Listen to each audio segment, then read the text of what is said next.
Okay, this is for my next wall painting. I have a bit of a cold, but we're just gonna power through it.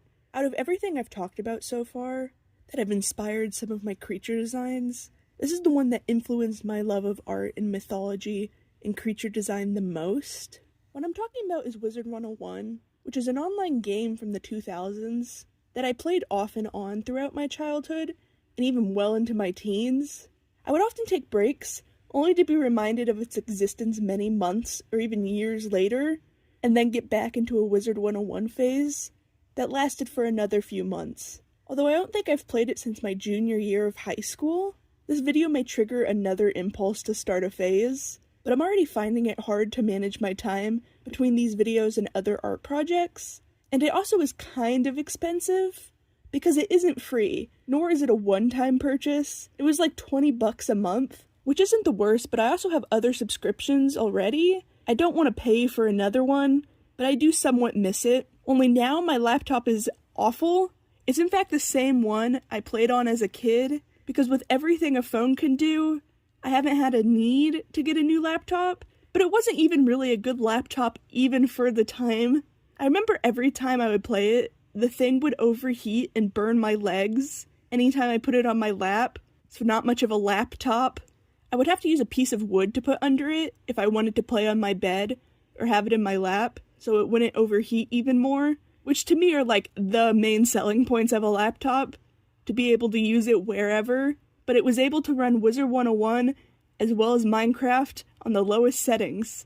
I don't think it could have handled anything more. And I haven't actually seen that old thing since moving, so I guess what I'm saying is I don't think I'll start another Wizard 101 phase. But that doesn't mean I still don't listen to the soundtrack or think of it when designing certain creatures. Like one of my favorite pun-based creatures are the idea of gummy worms with a Y instead of normal gummy worms. They're little limbless dragons. Mine look a bit different from the game ones. In the game, they are just one of the different random things you could feed your pets. But it's a pun that stuck out to me because it's rare I find a pun I actually like and don't physically cringe at. And speaking of the pets, there's some fun ones too, like these flying pigs called Piggles, as well as basically any mythical creature you can think of, from unicorns to dragons to gnomes to hydras. Same could be said for the cool mounts, which served as the game's premium cosmetics, as they could only usually be bought with the game currency that could only be purchased with real money. And you would be one of the cool kids if you had the latest or coolest mount. They also made you go faster than walking, and so there were a few default ones you could buy with the in-game currency you got from battles or quest, so that things didn't go too slow. And not to brag, but I spent some of my birthday money 2 separate times for cool mounts. One was a long Chinese dragon that could actually hold 2 people, and I could have taxied around another player, which I gotta use a few times since my brother would also get phases of wanting to play this game. He actually has a gaming computer, so his last phase is still going on. He sent me a picture a few weeks ago of him playing, only now he has adult money, so he was able to buy 4 different accounts, and so he didn't need to co-op with anyone else, and he could strategize it even more. Since I think that's kind of a testament as to why people still play the game. Its turn-based combat, while kind of basic, is really fun and addicting, and the gameplay loop is simple, but it can be repetitive. It's usually go here, talk to a guy, or go get me 5 things dropped from the enemies that walk around on the streets. I remember it being a strategy in and of itself, sometimes, to get past these enemies, if you were just trying to get from point A to B. Sometimes you would get dragged into battle against your will. But despite it being simple and basic, I think the style and story and creative elements play a role into why it's so fun.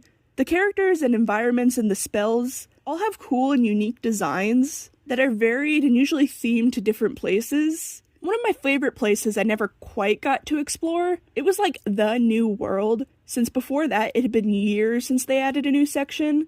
It was called Carmel, which is also actually a town in Indiana, which I only know for having a big German style and themed Christmas market, but I was so excited for the world at the time, but was under level I needed to be to get in. But the Candyland type aesthetics are one of my favorites, hence the last painting in the candy world. When a bunch of sweet themed pets and mounts came out, I bought my second mount, this time a chocolate mousse, as in Moose the dessert, but instead it was a chocolate mousse the animal. Maybe I just like puns when they're crosses of foods and animals, but it had a candy necklace for reins and peppermints on its saddle, and kind of read Christmas to me, maybe because it also gave reindeer vibes, which was great because I was an ice wizard and had themed my look around that. Or at least I was an ice wizard the last time I played. I played multiple different kinds of classes throughout my phases. As a kid, I started as Storm, since they are the hard-hitting glass cannons of the game. And as a kid, I just liked the damage number being big.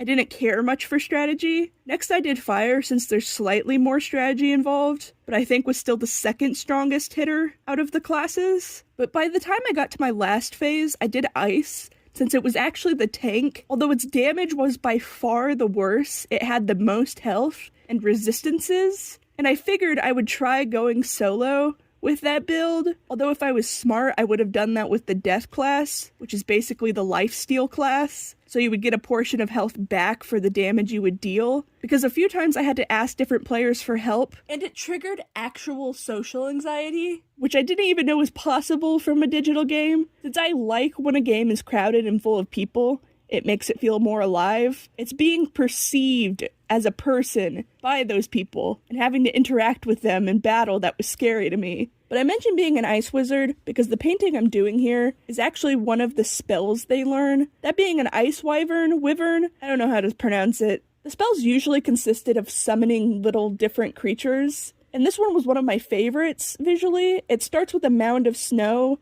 and then ice spikes start jutting out before the wyvern, I'm just going to call it a dragon, before the dragon climbs up behind it and attacks the enemy. Of course, I'm putting my own spin on the dragon's design. Although it was hard to pick, I also really liked the Reindeer Knight, which was also Christmas themed. It was a special spell, one you actually had to build by getting different drops from different things. And one of the drops was from a boss called the Lore Master, and they would drop a card that was used to build the unique special spell. There was one for each school. The other one I remember was a giant green squirrel spell for the life school, but I kept getting cards for every school but my own. Eventually, though, I got enough to craft it, only it didn't do a lot of damage, so I didn't use it much, but I still used it when I could because I liked watching it. I mentioned a Hellhound from this game before, or sorry, the Heckhound, because they weren't allowed to say hell, although they were seemingly allowed to say it in the spell Hellephant for this demon elephant fire spell. So I don't know why they censored one and not the other, although I guess Hellephant is a bit more subtle. But there were so many cool spells. Too many to sit and talk about, but there's some I still remember exactly how they played out, even down to the sound effects, despite it being after all these years. The Ninja Pigs have a special place in my heart, since when I was in elementary school, I made a Minecraft Ninja Pig and swapped it with my childhood best friend, and she gave me the Ninja Pig she made, and it was right before school let out for summer break, and she actually wrote a note on the back to have a good summer, and it was actually dated to the summer of 2015, so I was like in 5th grade, and I still have it. But there were other cool creatures too, not just the spells or mounts or pets, but I also really like the NPCs too, and the different races. Most of them basically being furries. There's cow people, and mice people, and dog people, and cat people, etc, etc, etc, because no, seriously, there is a lot. But I've always loved animals, even in Anthro designs, probably because I could draw them, because again, I am not so good at drawing or painting people. But it led me to liking a lot of the different characters, specifically the different designs, but I also really like all the fun spells and themed world sections. And like I said at the start, it's probably the biggest inspiration I could point to that influenced my creature designs now, and also probably definitely influenced my like of Candyland style aesthetics. And it's also probably the reason why I like elemental magic, especially creatures based off of different kinds of magic. Maybe someday I'll play it again when I have spare time and money. I don't know. Also, with this painting actually being horizontal this time, I can actually start extending that arch. And that definitely helps me see the vision a bit better. I still don't know what I'm going to do for the rest of the walls, but it will be nice to just finally get this painting part done.